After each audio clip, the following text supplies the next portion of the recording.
ہوتی ہے وہ راحت بن جاتی ہے.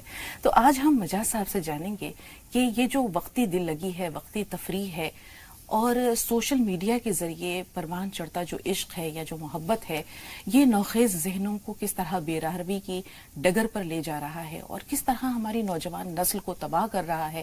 یا ہم یہ کہہ سکتے ہیں کہ اس میں محبت میں کے لیے تو مجاز صاحب کہتے ہیں کہ عمر کی بھی کوئی قید نہیں ہوتی، نہ جانے کب کہاں کس سے محبت ہو جاتی ہے. لیکن انسان کو اللہ تعالیٰ نے جو عقل و شعور دیا ہے، اس کے اندر جو ضمیر دیا ہے، وہ اس کو صحیح اور غلط کی تمیز ضرور بتاتا ہے اور غلط قدم اٹھانے سے روکتا ہے. ایسے میں ہم سب سے پہلے نوجوان ذہنوں کی بات کرتے ہیں یا سوشل میڈیا کی جب بات کرتے ہیں تو اس کے ذریعے محبت کا جو جذبہ پروان چڑھ رہا ہے، اسے ماں باپ اس پر کیسے قدغن لگائیں اور کیسے خود ایک انسان یہ سمجھے کہ یہ جو راہ ہے جس میں قدم رکھ رہا ہوں یا قدم رکھ چکا ہوں یہ غلط ہے، کانٹوں بھری ہے. الحمدللہ رب العالمین والصلاة والسلام علی رسول الکریم وعلی آلہ وصحبہ اجمعین، اما بعد. اعوذ باللہ من الشیطان الرجیم، بسم اللہ الرحمن الرحیم. رب اشرح لی صدری ویسر لی امری واحلل عقدۃ من لسانی یفقہوا. اصل میں بالکل آج ٹھیک موضوع آپ لوگوں نے لیا ہے اور اس کی بہت زیادہ ضرورت ہے اس ٹائم معاشرے کو، کیونکہ واقعی جو اس ٹائم نیٹ کا اور فون کا استعمال جس طرح سے کیا جا رہا ہے اور اس میں چھوٹے بچے انوالو ہو گئے جنہیں ابھی شعور بھی پورا نہیں آیا، یہ بہت زیادہ نقصان کر رہا ہے سماج کا. اصل میں ہمیں شروعات جو ہے وہ قرآن سے کرنی پڑے گی. سورہ کہف میں اللہ رب العزت نے 7 نمبر آیت میں بات کہی ہے کہ جتنی بھی چیزیں میں نے پیدا کی ہیں کائنات میں، یہ اس کی زمین کی رونقیں ہیں، انہیں خوبصورت کر کے تمہارے لیے بنایا گیا. اب دیکھوں گا میں یہ کہ انہیں کس نے کس طرح سے استعمال کیا. یہ ہماری آزمائش کا حصہ ہے. ڈسکوری تو ہوتی رہے گی. جب اللہ نے قرآن میں خود یہ بات کہہ دی کہ میں نے چیزوں کو تمہارے لیے بنایا اور انہیں مسخر کر دیا تمہارے لیے، تو انسان جو ہے وہ ترقی کرے گا اور آخر تک اب کیونکہ کوئی اور نبی نہیں آنا، کوئی اور شریعت نہیں آنی، کوئی اور کتاب نہیں آنی، تو اسی ترقی کو آگے بڑھتا جائے گا اور کائنات میں غور و فکر کے ساتھ چیزوں کو انسانوں کے فائدے کے لیے جو لوگ استعمال کریں گے وہ تو اس آزمائش میں پورے اتریں گے، اور جو نقصان کی چیزیں ہیں ان چیزوں کو جو حرام طریقے سے استعمال کریں گے وہ آزمائش میں پورے نہیں اتر رہے. یہ جو آپ کا سوال ہے یہ اسی سے ریلیٹڈ ہے کہ آج جو بے حیائی اور جو بے شرمی نیٹ کے ذریعے بڑھتی چلی جا رہی ہے کہ انچاہے لوگوں کے سامنے ایسی سائٹس کھل جاتی ہیں اور فیس بک پہ جو جس طرح کی دوستیاں بڑھ رہی ہیں. اصل میں بات یہ ہے قرآن میں جگہ جگہ اللہ رب العزت نے بات کہی ہے کہ زنا کے قریب بھی نہ جانا. مطلب یہ ہے کہنے کا کہ ویسے تو زنا سے بڑے بڑے بھی گناہ ہیں اور مواقع بھی، لیکن زنا کے اتنے زیادہ مواقع میسر ہیں معاشرے میں کہ یہ بہت سستے میں. ہم نے آج نکاح کو تو مشکل کر دیا، زنا کو آسان کر دیا. اسی لیے اللہ رب العزت نے بار بار ٹوکا ہے.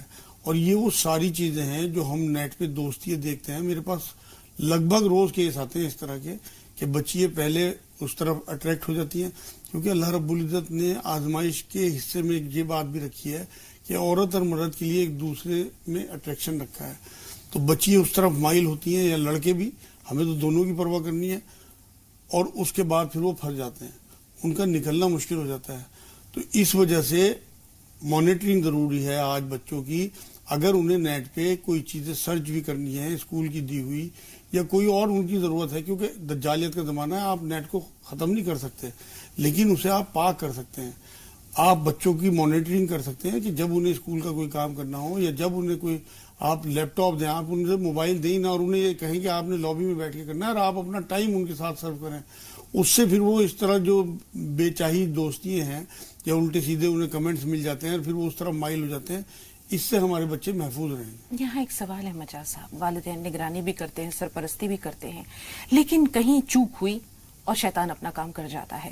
اب اگر ایک لڑکا یا لڑکی کسی کی محبت میں مبتلا ہو جاتا ہے اور یہ جڑیں جو محبت کی ہیں اس کے دل میں بہت گہرائی سے پیوست ہو جاتی ہیں، خاص طور پر ہم لڑکیوں کی بات کرتے ہیں، ہم دیکھتے ہیں نوخیز لڑکیوں میں بھی ایک عمر ہوتی ہے ایسی جبکہ محبت دستک ضرور دیتی ہے دل پر، اور اگر یہ گہری ہو جاتی ہے، ماں بہت سمجھاتی ہے، باپ بہت سمجھاتے ہیں، پیار سے خاندان کی عزت کا واسطہ دیتے ہیں، لیکن بچیاں اگر سمجھنے کو تیار نہ ہو تو انہیں کس طرح بتایا جائے کہ یہ جو اس عمر میں کی جانے والی محبت ہے، بلوغت کی عمر میں کی جانے والی محبت ہے، یہ اٹریکشن ہے، یہ محبت نہیں ہے، یہ پائیدار نہیں ہے. ہاں یہ تو جسمانی اٹریکشن ہے، صحیح لفظ استعمال کیا آپ نے.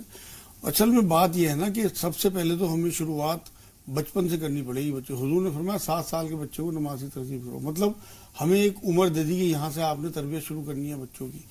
جب ہم شروع میں ہی اللہ رسول کی محبت ان کے دل میں ڈال دیں گے تو کوئی اور محبت اس پہ حاوی ہو ہی نہیں سکتی. دیکھیں سورہ سبا ہے قرآن میں, اس میں اللہ رب العزت نے ایک جگہ یہ بات کہی ہے کہ جب بادشاہ کسی بستی میں گھستے ہیں تو وہاں توڑ پھوڑ مچا کے اسے تباہ کر کے اس کے بعد پھر وہاں پہ اپنی حکمرانی.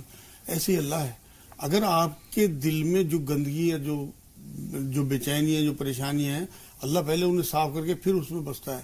اگر آپ اپنے بچوں کے دل میں بچپن سے یہ چیزیں ڈالیں گے کہ ہمیں اللہ اور اس کے رسول کے تابع رہنا ہے, اس ماڈرن زمانے میں بھی, اس ٹیکنالوجی کے مطلب بہت زیادہ ڈسکوری کے بعد بھی ہمیں ایمان اپنا 1400 سال پہلے والا ہی رکھنا ہے, تو وہ لازمی بات ہے, وہ بھٹکیں ہی نہیں انشاءاللہ. اس کی وجہ یہ ہے, آپ یہ دیکھیں کہ قرآن نے جو بار بار زنا کو منع کیا ہے, اللہ کو پتہ تھا قیامت تک کس طرح کی چیزیں ایجادات ہوں گی, اسی لیے ہمیں اپنے رسول کے ذریعے وہ ساری تعلیمات دے کے گئے ہیں.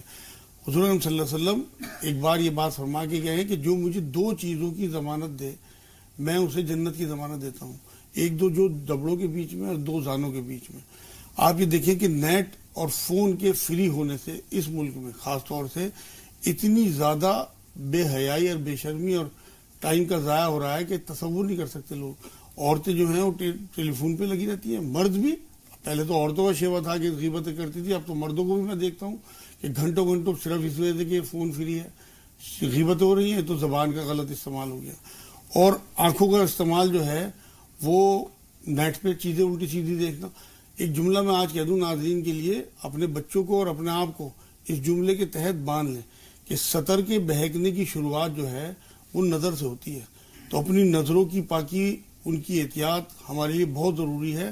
تبھی ہم حدیث کے دوسرے حصے پہ کہ جو 2 زانوں کے بیچ میں اس کی ضمانت اگر کوئی مجھے دے دے تو میں اسے جنت کی ضمانت دیتا ہوں. آپ نے جو بھی گفتگو کا حوالہ دیا ٹیلی فون کے ذریعے یا موبائل فون کے ذریعے, مجھے صاحب ہم دیکھتے ہیں کہ جب والدین فون پر مسلسل مصروف رہیں گے تو وہ بچوں کی تربیت کہاں سے کریں گے.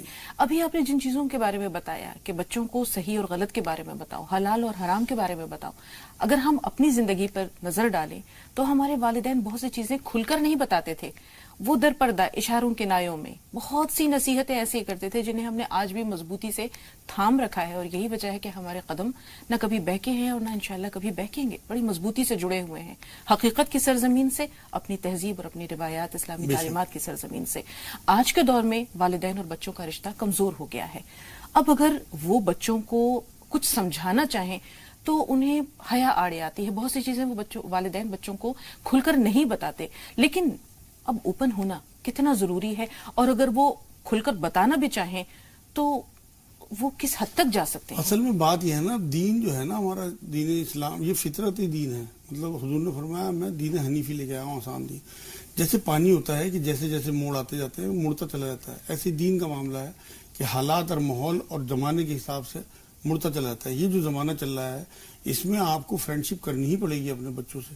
آپ مثال لیں رسول اکرم صلی اللہ علیہ وسلم سے, وہ ہمارے روحانی باپ ہیں اور صحابہ کرام کے بھی تھے, اپنی جان نچھاور کرنے کے لیے تیار تھے, لیکن اپنے تمام معاملات ڈسکس کرتے تھے. یہاں تک کہ صحابی کے بارے میں یہ بات آتی ہے رضی اللہ تعالیٰ عنہ کہ آگے یہ کہتے تھے کہ ہماری زنا کو طبیعت چاہتی ہے, ہم کیا کریں. آپ یہ دیکھیں نا کون بیٹھا ہے سامنے, کس کے سامنے صحابی یہ بات کہہ رہے ہیں. دوسری بات یہ انصار کی عورتیں آ کے حضور اکرم صلی اللہ علیہ وسلم سے اس طرح کے سوالات کرتی تھی اور حضور نے جواب دیتے تھے, کبھی نہیں ڈانٹ ڈپٹ کیا کہ تم یہ کیا پوچھ رہے ہو میرے سے. حضرت عائشہ رضی اللہ تعالیٰ عنہا یہ بات فرماتی ہیں کہ ان کے لیے اللہ کی رحمتیں ہوں انصار کی عورتوں کے لیے کہ یہ حضور اکرم صلی اللہ علیہ وسلم سے اس طرح کے سوالات کرتی ہیں جس سے کہ دین لوگوں کے لیے آسان ہو گیا. آپ یہ دیکھیں نا ان چیزوں کو اگر ہم نظیر بنائیں گے تو ہم اپنے بچوں کو, ہمیں حرام یہ بے شرمی نہیں ہے. دیکھیے جو رسول ہمیں استنجے کا طریقہ تک بتا کے گیا ہو, وہ کیا یہ نہیں چاہیں گے رسول اللہ صلی اللہ علیہ وسلم کہ میرے امت کے بچوں کو ان حرام اور حلال کی ساری تمیز ہونی چاہیے, انہیں پتہ ہونا چاہیے کہ ان کے لیے کیا ٹھیک اور کیا غلط ہے. اگر ہم مرد جو حضرات اپنے بیٹوں کو اور عورتیں اپنی بیٹیوں کو بالکل دوستوں کی طرح لے کے بیٹھیں اور انہیں تمام وہ چیزیں جو مخفی ہیں انہیں کھول کے بتائیں اس بارے میں کہ بیٹے یہ حلال ہے اور یہ حرام ہے, اور آپ کو اس طرف آپ یقین کریں ماں باپ کا جو اثر ہوگا. لیکن اس کے لیے زیادہ ضروری سب سے جو بڑی بات ہے نا, وہ ماں باپ کو اس طرح سے اپنے آپ کا کریکٹر بھی پیش کرنا ہوگا. ایسا نہ ہو کہ ماں سارا دن موبائل پہ الٹی سیدھے چیز دیکھ رہی, باپ لیے پڑا ہے 2 گھنٹے بچوں کی طرف دیکھ ہی نہیں رہا. اس کی وجہ ہے کہ سورۃ صف ہے قرآن میں 61 نمبر سورت, اس کی شروع کی 2 اور 3 نمبر آیت میں اللہ رب العزت نے یہ بات کہی ہے کہ وہ کہتے کیوں جو کرتے نہیں، اور سخت الفاظوں میں کہی ہے، مطلب ایک غضب کا انداز ہے اللہ کا. لما تقولون ما لا تفعلون. اب اللہ یہ چاہتے ہیں کہ ہم پہلے اپنا کریکٹر پیش کریں اور اس کے بعد پھر ہم بچوں کو اپنے اور جو بھی کلیگ ہیں یا ہمارے ماتحت ہیں. ایک اور جملہ میں بتا دوں آپ کو، حضور صلی اللہ علیہ وسلم کا، رسالت مآب صلی اللہ علیہ وسلم نے ایک بار یہ بات فرمائی تھی کہ تم سے تمہاری رعایا کی پوچھ گچھ ہوگی.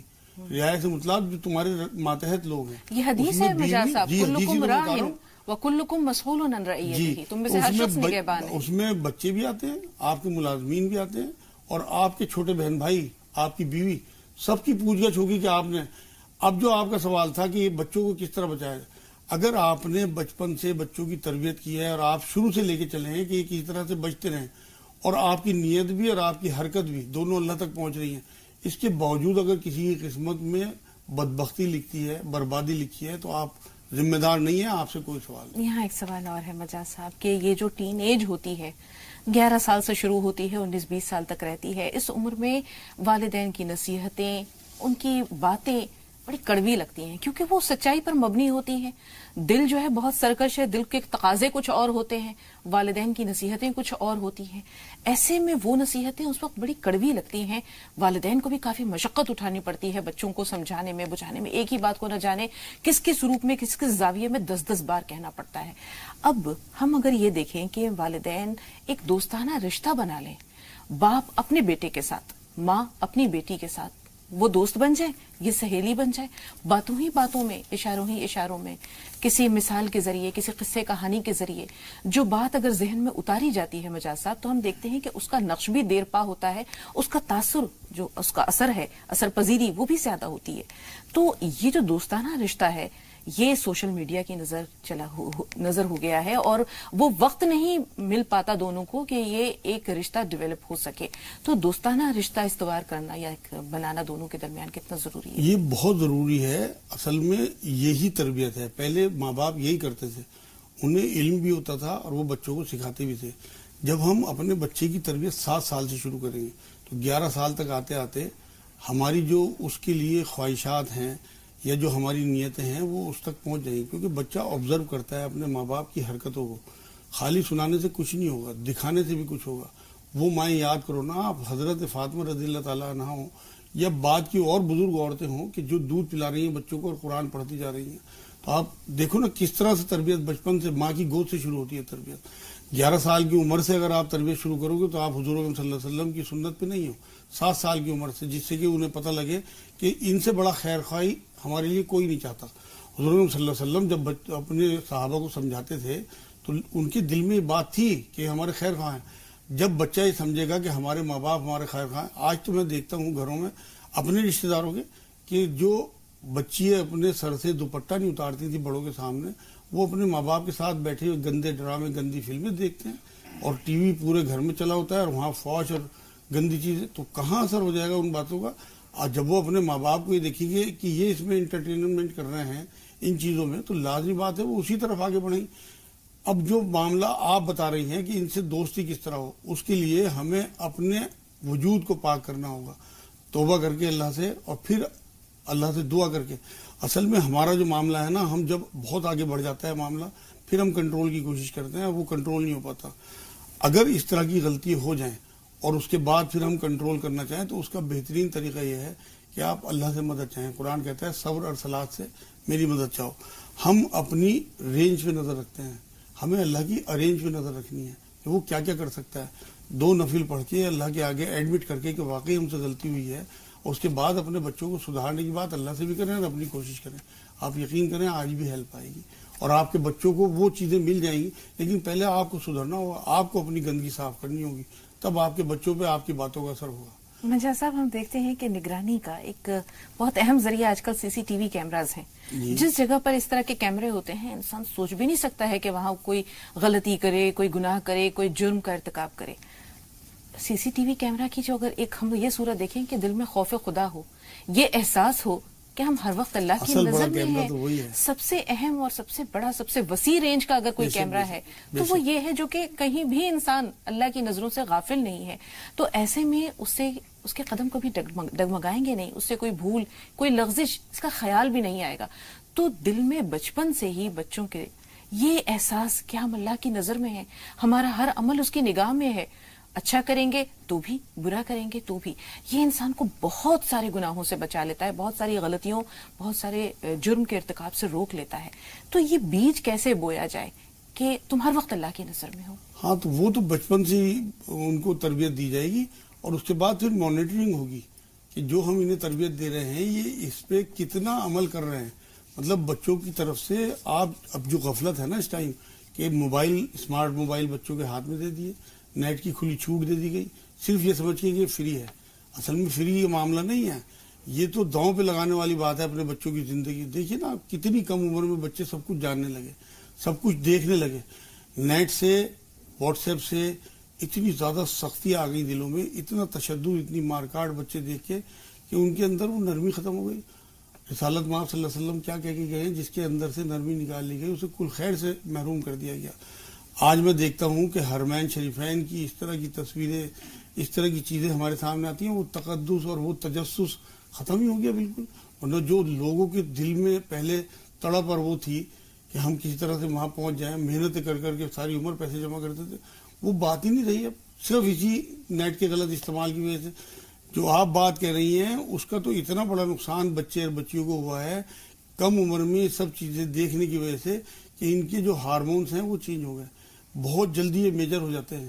اس کا بہت بڑا نقصان ہمارے گھروں میں دیکھنے کو ملتا ہے. جب ہارمون ڈسٹرب ہو جائیں گے، میرے پاس کم سے کم 50 تو میں کم بتا رہا ہوں، 50-60 کیس روز آتے ہیں جن بچیوں کے بچے نہیں ہوتے شادی کے بعد. بالکل، وہ صرف ہارمون کی ڈسٹربنس کی وجہ سے. بہت سارے نقصانات ہیں، اور کہاں تک ہے جو ہے وہ ان کا احاطہ کریں یہ اس مختصر سے وقت میں ہم انہیں بیان کریں. پھر انشاءاللہ کسی اور موقع پر کسی اور حوالے سے بہت ساری باتیں آپ سے ضرور کریں گے. 2 کالرز ہیں ہمارے ساتھ، نسیمہ اور عظما، دونوں سے باتیں کر لیں. جی نسیمہ صاحبہ فرمائیے، آپ کا سوال کیا ہے؟ السلام علیکم. وعلیکم السلام. جی میں نے جو انہوں نے مولانا صاحب نے رشتے کے لیے وہ بتائی تھی دعا، 40 دن پورے ہو چکے اور رشتہ بھی تقریباً وہ ہو گیا، بس دعا کہنی ہے کہ مولانا صاحب سے دعا کریں. بھی ان کی طرف سے ابھی کچھ وہ نہیں آیا، کل دیکھ کے چلے گئے ہیں ویسے جی، بس تھوڑی سی دعا کے لیے. اور جی ایک اور اعمال کرا تھا 40 دن نوکری کے لیے، جنہوں نے جہاں کہتے ہوئے تھے وہاں کا بھی کچھ نہیں ہوا جی. کچھ ایسی تصویر بتا دے جی، وہاں سے جو سیلری رکی ہوئی ہے اور پیسے رکے ہوئے ہیں جی، میں کرتی رہوں. بس یہی ہے جی میرے لیے. ٹھیک ہے، آپ کے دونوں سوال ہم نے نوٹ کر لیا نسیمہ صاحبہ، تھوڑا سا انتظار. عظما آپ بتائیے آپ کا سوال کیا ہے؟ جی السلام علیکم. وعلیکم السلام. جی عظما. جی آپ کا پروگرام بہت اچھا، ہم بہت دن سے فون ٹرائی کر رہے ہیں، میرا لگ ہی نہیں رہا تھا، آج پتہ نہیں کیسے لگ گیا ہے. الحمدللہ الحمدللہ. جی بتائیے کیا پوچھنا چاہ رہی ہیں، کیا جاننا چاہ رہی ہیں؟ جی ہم کو استخارے کے بارے میں پوچھنا تھا آپ سے کہ ہم نے مطلب ایک ممی کے پھوپھی کے لڑکے ہیں، وہ ہم کو پسند کرتے تھے، تو ہم نے استخارہ ان کے لیے کیا تھا، تو اس میں مطلب آیا تو ہاں ہی ہے. مطلب ایک دن خواب دیکھے تھے تو آگ دیکھے تھے، پھر دوسرے دن خواب دیکھے تو اس میں ان کی ممی نے کہا تھوڑا بیٹا رکو، پھر اس کے بعد ایک خواب دیکھے تو اس میں انہوں نے بولا کہ ہاں. بس اتنا سنے، آپ سمجھ میں نہیں آ رہا ہے کہ اس کا مطلب کیا. عظما ایک چھوٹا سا سوال ہے، کیا آپ دونوں کے رشتے کی بات چل رہی ہے گھر میں، یا یہ محبت کا جذبہ یک طرفہ طور پر آپ کے دل میں ہے؟ نہیں، دونوں طرف سے ہی تھا. مطلب انہوں نے ہی پہلے بولا تھا، تو ہم نے یہی بولا کہ آپ پہلے اپنے گھر والوں سے بات کر کے رشتہ بھیجا دیجئے. جی. تو ممی اور مطلب سبھی لوگوں کو معلوم ہے کہ پسند کرتے ہیں وہ، لیکن شادی کا کچھ ہو نہیں رہا ہے. رشتہ بھیجا انہوں نے؟ نہیں ابھی تک تو نہیں بھیجا. ٹھیک ہے، بہت اہم سوال ہے. نسیم بھائی کا سوال یہ ہے کہ والدہ جو ہے وہ ماشاءاللہ قرآن پاک بھی پڑھی ہوئی ہے، اردو بھی جانتی ہیں، احادیث کا بھی مطالعہ کرتی ہیں، بچوں کو تو نمازی بنا دیا، دین کی طرف راغب کر دیا، خود نماز